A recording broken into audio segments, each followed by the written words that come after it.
္ဂလာပါကျွန်တော်ကိုကြုံမှာဖြစ်ပါတယ်ရခိုင်ဗီဒီယိုမှာတော့ကျွန်တော်ဒီ channel လေးပြုလုပ်ဖြစ်တဲ့အကြောင်းရင်းကိုအကြမ်းမြင်ပြပြခဲ့ပြီးပါပြီငကိုနဲ့ကကျွန်တော်အခုလိုမျိုးတွေလို့ကျွန်တော်ပြီးထားရရတွေကခေါင်းလို့ရလေးမျှဝေခြင်းရှိခဲ့ပါတယ်ဒါပေမဲ့လို့ပဲဟိုမရှိလို့ဒီကမဆုံးလို့တမ်းမရှိလို့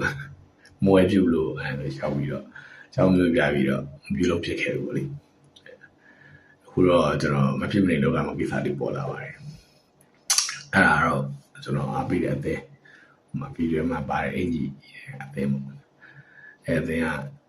ကျွန်တော်တို့ဒီ20နှစ်လောက်ဝေးกว่าနေတယ်ကျွန်တော်တို့မှတ်ပြီးဖလားကိုရရှိဖို့အတွက်အနည်းသက်ဆုံးနေထားအောင်အခုချိန်မှာရောက်ရှိနေပြီဖြစ်ပါတယ်အဲ့ဒီလိုမျိုးရတဲ့အခါမှာကျွန်တော်ပြောတဲ့ခံစားချက်လေးတွေကိုကျွန်တော်နောက်ပြီးသိသိကျင်တယ်ပေါ့လေနော်မှတ်တရားနေတယ်အဲ့ဥစ္စာဥဆောင်ပြီးတော့ပဲခုလိုမျိုးပြုလုပ်ဖြစ်သွားတာပါ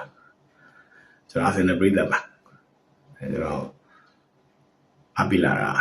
ကြာပါပြီ2000ခုနှစ်လောက်ကနေရပါ10နှစ်ဝင်ကျင်ပေါ့လေခုကျွန်တော်အသက်40တောင်ကနေဆိုတော့ချိန်ကြာပြီပေါ့ခက်ခဲကျွန်တော်ရခဲ့အပိရဒီဗီဒီယိုကြည့်ရတဲ့မှာလို့ကျွန်တော်ထက်ပို့ပြီးတော့အပိတက်ကြတဲ့ဒီကောင်လိုက်လည်းပါနိုင်ပါတယ်သူတို့ဆိုရင်ကျွန်တော်ကိုချင်းစာပေးပါတယ်အခုအပိုင်းမှာရှိတဲ့ညီကိုမောင်နှမတွေလည်းအပိလာပိတက်တွေလည်း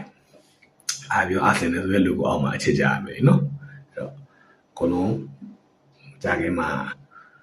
ရရှိဖို့ပြောနေတာစုဖလားတွေကိုသိမ့်ပိုင်နေပေါ့ပြတ်တွေ့ကြပါမယ်အားလုံးကျေးဇူးတင်ပါတယ်